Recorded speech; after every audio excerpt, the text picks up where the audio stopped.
ഭഗവാൻ എന്തുകൊണ്ടാണ് നമ്മളെ പരീക്ഷിക്കുന്നത് എന്ന് പലതിൻ്റെ അടിസ്ഥാനത്തിൽ നമ്മൾ മനസ്സിലാക്കിയിട്ടുണ്ട്. അതായത് പ്രാരാബ്ധ കർമ്മം, അങ്ങനെ പല കാര്യങ്ങളെക്കുറിച്ചും പറഞ്ഞിട്ടുണ്ടെങ്കിലും വേറെ ഒരു കാര്യം പറയാം, പക്ഷെ അതെങ്ങനെ എടുക്കുമെന്ന് എനിക്കറിയില്ല.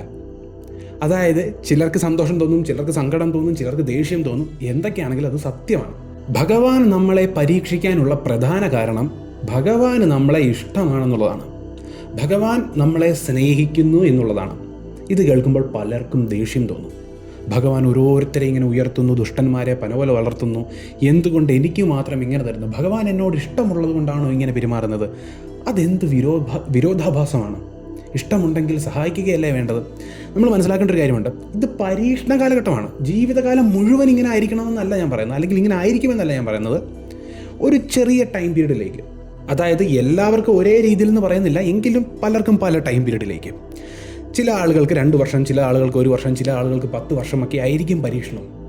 എങ്കിലും നമ്മൾക്കൊരു ഏകദേശം എല്ലാവരുടെയും പരീക്ഷണകാലം ഘട്ടം എടുത്തു നോക്കിയാൽ ഒരു 5 വർഷം മാക്സിമം, അല്ലെങ്കിൽ അങ്ങനെയൊക്കെ നമുക്ക് പറയാം. പലരുടെയും കർമ്മത്തിനനുസരിച്ച് അല്ലെങ്കിൽ അവരുടെ പ്രവൃത്തിക്കനുസരിച്ച് അത് വ്യത്യസ്തപ്പെട്ടിരിക്കുമെന്നുള്ളത് ക്രിയമനമായ കർമ്മവും അടിസ്ഥാനപ്പെടുത്തിയാണ്, പ്രാരാബ്ധ കർമ്മം മാത്രമല്ല.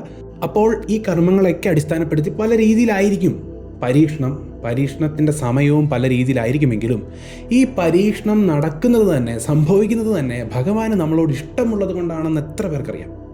അതായത് നമ്മൾ പലരും പറഞ്ഞു കേട്ടിട്ടുണ്ടായിരിക്കും, ചില മൂർത്തികളെ വിളിച്ചാൽ പെട്ടെന്ന് അനുഗ്രഹം ഉണ്ടാകും. ഞാൻ പറയുന്ന ഭഗവാൻ തന്നെയല്ല, അതിന് താഴെയുള്ള പല മൂർത്തികളുമുണ്ട്, നമ്മൾ ആരാധിക്കാറുമുണ്ട്.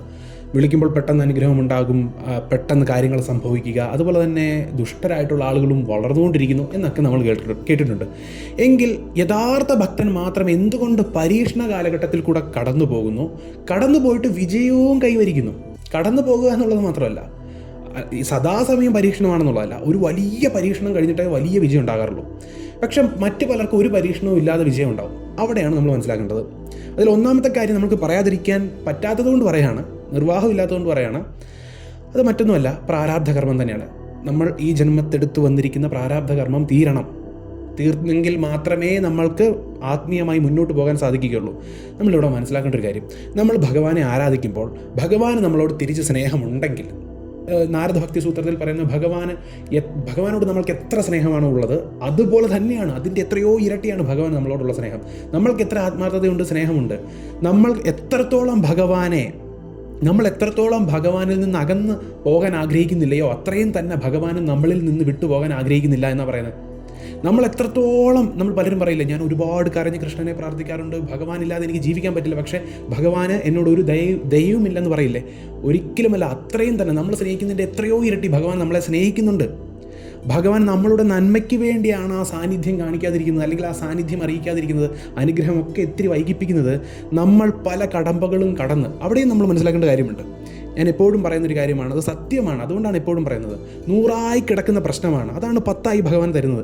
ഭഗവാന്റെ അനുഗ്രഹം ഉള്ളത് കൊണ്ട് പല ജീവിത പ്രതിസന്ധികളും വളരെ തുച്ഛമായി നമുക്ക് തന്നു തീർക്കുകയാണ്. പക്ഷെ പെട്ടെന്ന് തന്നു തീർക്കും, എല്ലാം ഒരുമിച്ച് തന്നു തീർക്കും. എങ്കിൽ മാത്രമേ നല്ലത് അനുഭവിക്കാൻ സാധിക്കുകയുള്ളൂ. ഇതെല്ലാവർക്കും അറിയാം, നമ്മൾ എല്ലാ വീഡിയോയിലും പറയുന്ന കാര്യമാണ്. പക്ഷേ ഇതിൻ്റെ ഇടയ്ക്ക് സംഭവിക്കുന്ന വലിയൊരു കാര്യമുണ്ട്.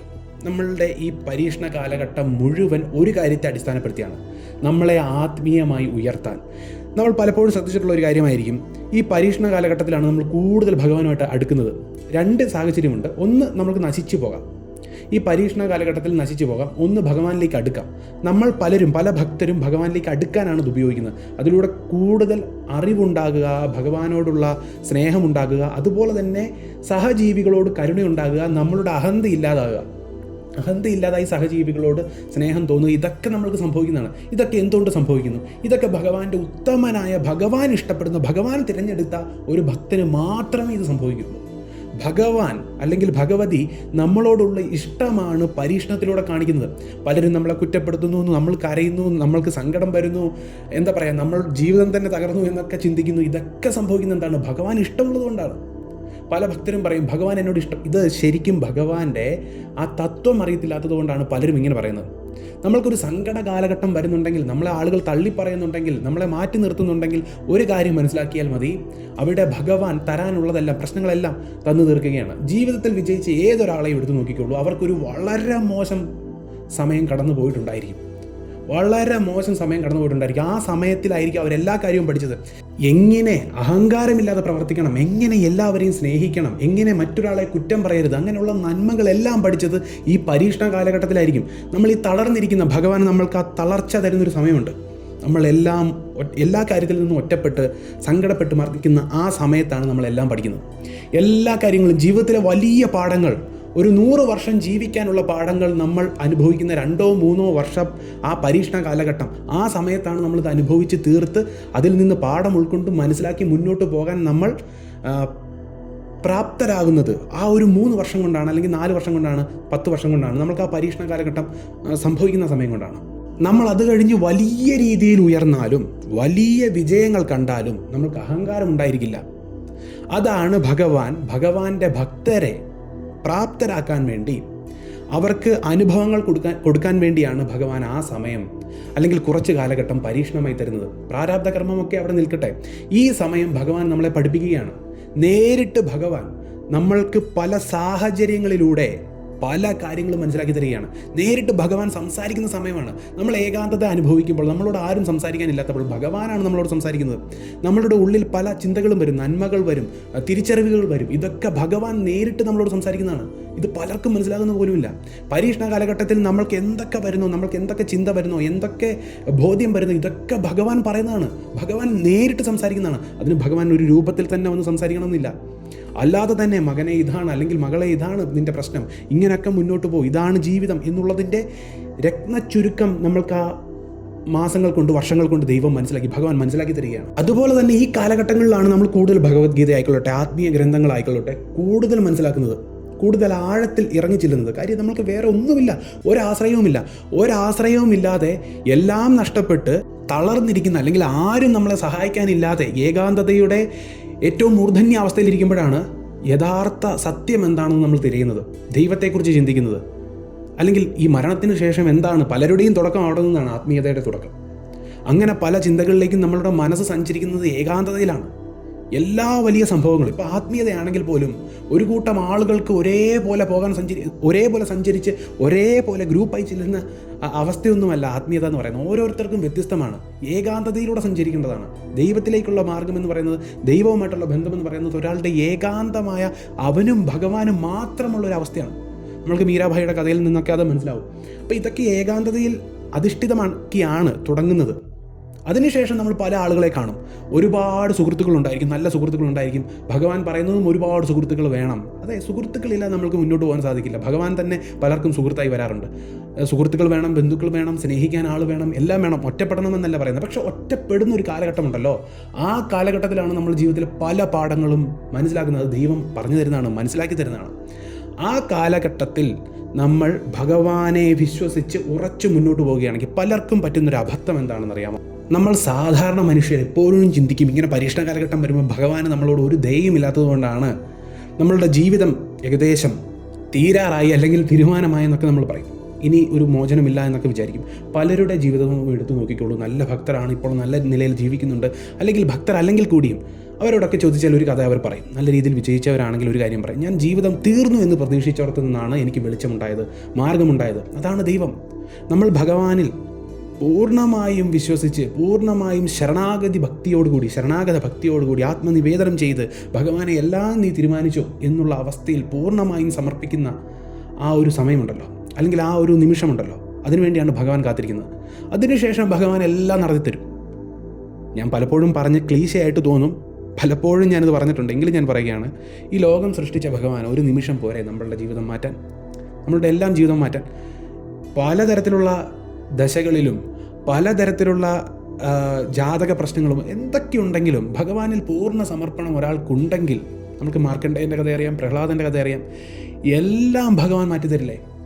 അതിനുവേണ്ടിയാണ്, ആ ഐക്യമുണ്ടാകാനാണ് നമ്മൾക്ക് ഈ പരീക്ഷണ കാലഘട്ടം. ഈ പരീക്ഷണ കാലഘട്ടത്തിന് ശേഷം കിട്ടുന്ന വിജയമാണെങ്കിൽ ഇവിടെയാണ് ഏറ്റവും പ്രധാനപ്പെട്ട കാര്യം. ഈ വീഡിയോ ചെയ്യാൻ തന്നെയുള്ള കാര്യം ഇതാണ്. പലർക്കും പെട്ടെന്ന് വിജയം കിട്ടും, നമ്മൾ ഓർക്കും നമ്മൾക്ക് കിട്ടുന്നില്ലല്ലോ.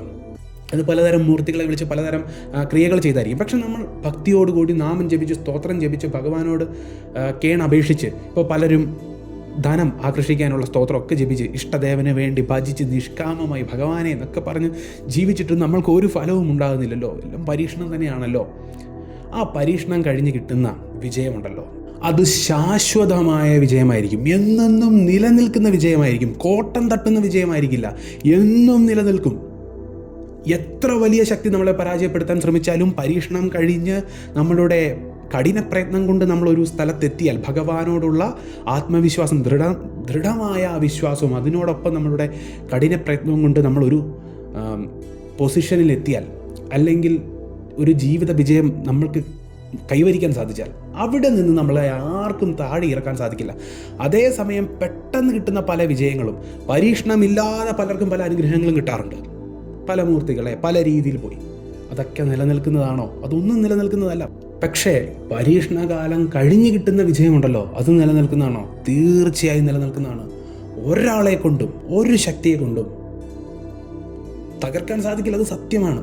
പലർക്കും ഇവിടെ അനുഭവമുള്ളവരുണ്ട്. ഈ കമൻറ്റ് ബോക്സിൽ തന്നെ പലരും പറഞ്ഞാൽ അത് നന്നായിരിക്കും, മറ്റുള്ളവർക്ക് പ്രചോദനമായിരിക്കും. എന്താണ് സംഭവിച്ചതെന്നൊന്നും പറയണ്ട, അങ്ങനെ ഉണ്ട് എന്ന് പറയാൻ പറ്റുകയാണെങ്കിൽ അത് തന്നെ വലിയ മനസ്സാണ്. എനിക്കറിയാം, ഒരുപാട് പരീക്ഷണ കാലഘട്ടം കഴിഞ്ഞ് എനിക്ക് കുറച്ച് പേര് നമ്മളുടെ ചാനൽ തുടങ്ങിക്കഴിഞ്ഞ് കുറച്ച് ആളുകൾ എനിക്ക് മെസ്സേജ് അയച്ചിട്ടുണ്ട്. പണ്ട് ഞാൻ ഈ പരീക്ഷണ കാലഘട്ടത്തെക്കുറിച്ച് പറഞ്ഞപ്പോൾ ഈ പരീക്ഷണ കാലഘട്ടം മുരുകൻ്റെ കാര്യമൊക്കെ പറഞ്ഞ് ഒരുപാട് പേര് മെസ്സേജ് അയച്ചിട്ടുണ്ട്. മുരുകൻ താങ്കൾ പറഞ്ഞ പോലെ തന്നെയാണ്, ഇത്ര കാലം എന്നെ പരീക്ഷിച്ചു, അത് കഴിഞ്ഞ് എല്ലാം തന്നു. ശരിയാണ്, അതിന് വേറെ ഒന്നും അറിയേണ്ട ആവശ്യമില്ല. ഗുരുക്കന്മാർ പറയുന്നത് കേട്ടാൽ മതി, ഗുരുക്കന്മാരുടെ ഗ്രന്ഥങ്ങൾ വായിച്ചാൽ മതി. അങ്ങനെയാണ് നമ്മൾക്ക് ഇത് മനസ്സിലാകുന്നത്. പലരുടെ അനുഭവങ്ങൾ ഇതുപോലുള്ള മഹാഭക്തർ നമ്മളോട് പറയുമ്പോൾ അതിൽ നിന്നൊക്കെയാണ് നമുക്ക് മനസ്സിലാകുന്നത് ഇതിങ്ങനെയാണ് എന്ന്. അനുഭവം, അതുപോലെ തന്നെ ഗ്രന്ഥം, ഇത് രണ്ടും ഒരിക്കലും കള്ളം പറയില്ല. നമ്മളുടെ ഗുരുക്കന്മാരുടെ അനുഭവം തന്നെയാണ് ഗ്രന്ഥവും. നമ്മളുടെ ഹൈന്ദവമായിട്ടുള്ള എല്ലാ ഗ്രന്ഥങ്ങളും ഗുരുക്കന്മാരുടെ അനുഭവമാണ്. അവർ പറയുന്നത് എന്താണ്? എത്ര പ്രതിസന്ധി ഉണ്ടെങ്കിലും ഭഗവാനെ വിശ്വസിച്ച് മുന്നോട്ട് പോയാൽ, ഒരാളെയും തള്ളിപ്പറയാതെ, ഒരാളെയും വിഷമിപ്പിക്കാതെ, ഒരാളുടെയും പതനം കാണാൻ ആഗ്രഹിക്കാതെ മുന്നോട്ട് പോയാൽ തീർച്ചയായും വിജയമുണ്ടാവും. അതിനോടൊപ്പം ദേശദേവനെയും കുലദേവിയെ ആരാധിക്കണം, ഗണപതി ഭഗവാനെയും ഗുരുക്കന്മാരെയും ഒക്കെ ആദരിക്കണം. ഈ മേൽപ്പറഞ്ഞ ശക്തികളെയൊക്കെ നമ്മൾ വന്ദിക്കണം, സ്മരിക്കണം, സ്നേഹിക്കണം. അതിനോടൊപ്പം നമ്മളുടെ ഇഷ്ടദേവനോടുള്ള ഭക്തിയിൽ ഉറച്ചു നിൽക്കുകയാണെങ്കിൽ ഉറപ്പായും വിജയമുണ്ടാവും. ഞാൻ മേൽപ്പറഞ്ഞ 4 ശക്തികളെ ഒരിക്കലും മറക്കരുത്. അത് നമ്മളുടെ ജീവിതത്തിൽ കുലഗുരു പോലുമുണ്ട്. ആ കുലഗുരുവിനെ ഒന്നും മറക്കരുത്. അവരെയൊക്കെ സ്മരിക്കണം. അവരെ ഒന്നും പൂജിക്കാനല്ല പറയുന്നത്, അവരുടെ ക്ഷേത്രത്തിൽ ചെല്ലുക, അവർക്ക് വേണ്ട കാര്യങ്ങൾ ചെയ്തു കൊടുക്കുക, അത് മതി. അതിൽ തന്നെ അവർ തൃപ്തരായിരിക്കും. നമ്മളത് മറക്കുമ്പോഴാണ് പ്രശ്നം. അപ്പോൾ അങ്ങനെയും ചില പ്രശ്നങ്ങൾ ചിലരുടെ ജീവിതത്തിൽ വരാറുണ്ട്. നമ്മൾ പലപ്പോഴും ജീവിത വിജയം നമ്മളിൽ നിന്ന് അകന്നു പോവുകയാണെങ്കിൽ, പരീക്ഷണത്തിനപ്പുറം പരീക്ഷണ കാലഘട്ടം കഴിഞ്ഞാലും ചിലപ്പോൾ നമുക്കൊരു ഇമ്പ്രൂവ്മെൻറ്റ് ഉണ്ടാകുന്നില്ലെങ്കിൽ, അല്ലെങ്കിൽ ജീവിതം മുന്നോട്ട് പോകുന്നില്ലെങ്കിൽ, ഈ 4 കാര്യങ്ങൾ പ്രശ്നമായിരിക്കും. അപ്പോൾ നമ്മൾക്ക് ഒരിക്കലും ശാസ്ത്രത്തിന് വിരുദ്ധമായി സഞ്ചരിക്കാൻ സാധിക്കില്ല. ഗുരുവിനെ വന്ദിക്കണമെന്ന് പറഞ്ഞാൽ ഗുരുവിനെ വന്ദിക്കണം, ഗുരുക്കന്മാരെ വന്ദിക്കണമെന്ന് പറഞ്ഞാൽ വന്ദിക്കണം, കുലദേവിയെ ആരാധിക്കണമെന്ന് പറഞ്ഞാൽ കുലദേവി ക്ഷേത്രത്തിൽ പോകണമെന്ന് പറഞ്ഞാൽ പോകണം, ദേശദേവനെ ആരാധിക്കണമെന്ന് പറഞ്ഞാൽ ദേശദേവനെ ആരാധിക്കണം. അത് ചെയ്യാതെ നമ്മൾക്ക് ഇത് പരീക്ഷണമാണെന്ന് പറയാൻ സാധിക്കില്ല. ഇതെല്ലാം ചെയ്തിട്ടും നമ്മൾ പലപ്പോഴും ഇങ്ങനെയുള്ള സാഹചര്യങ്ങളിലൂടെ കടന്നു പോകും. അത് പരീക്ഷണമാണ്. അപ്പോൾ ആ പരീക്ഷണ കാലഘട്ടത്തിൽ ഉറച്ച് ദൈവവിശ്വാസത്തോടുകൂടി, ഭഗവാനോടുള്ള പൂർണ്ണ അർപ്പണബോധത്തോടുകൂടി മുന്നോട്ട് പോയാൽ ആ ഭക്തിക്ക് ഉറപ്പായും ഫലം ഭഗവാൻ തരും. ഇവിടെ എടുത്തു മനസ്സിലാക്കേണ്ട ഒരു കാര്യമുണ്ട്, ശരിക്കും നമ്മൾ ഊന്നൽ കൊടുത്ത് മനസ്സിൽ പതിപ്പിക്കേണ്ട ഒരു കാര്യമുണ്ട്. ഭഗവാന് നിങ്ങളോട് അത്രയും ഇഷ്ടമുള്ളത് കൊണ്ടാണ് പരീക്ഷിക്കുന്നത്. അതുപോലെ തന്നെ ഭഗവാനെ സ്നേഹിച്ചിരുന്ന എല്ലാ ഭക്തർക്കും, അരുണഗിരിനാഥരായിക്കൊള്ളട്ടെ, പാമ്പൻ സ്വാമി ആയിക്കൊള്ളട്ടെ, അല്ലെങ്കിൽ രാഘവേന്ദ്ര സ്വാമി ആയിക്കൊള്ളട്ടെ, ഏത് ഗുരുവിനെ എടുത്തു നോക്കിക്കോളൂ, അവരുടെ ജീവിതത്തിലും പരീക്ഷണ കാലഘട്ടം ഉണ്ടായിരുന്നു. പാമ്പൻ സ്വാമി ആയിക്കൊള്ളട്ടെ, രാഘവേന്ദ്ര സ്വാമി ആയിക്കൊള്ളട്ടെ, എല്ലാ ഗുരുക്കന്മാർക്കും വളരെ മോശമായ അവസ്ഥ പോലും സമൂഹത്തിൽ അനുഭവിക്കേണ്ടി വന്നിട്ടുണ്ട്. അതിനുശേഷവും ആ ഗുരുക്കന്മാരുടെ അർപ്പണബോധവും വിശ്വാസവും കൊണ്ടാണ് ഇന്ന് ആ ഗുരുക്കന്മാരുടെ ഒരു സ്പർശം കിട്ടിയാൽ ലക്ഷക്കണക്കിന് പേരുടെ ജീവിതം മാറ്റുന്ന രീതിയിലേക്ക്, ആ ഗുരുക്കന്മാരെ സ്വന്തം ജീവിതം മാത്രമല്ല ഒരുപാട് പേരുടെ ജീവിതം മാറ്റിയത്. അതുകൊണ്ട് ഭഗവാനിൽ വിശ്വസിച്ച് മുന്നോട്ട് പോവുക, വിജയം നമുക്കുണ്ടാവും. അഹോബിലം.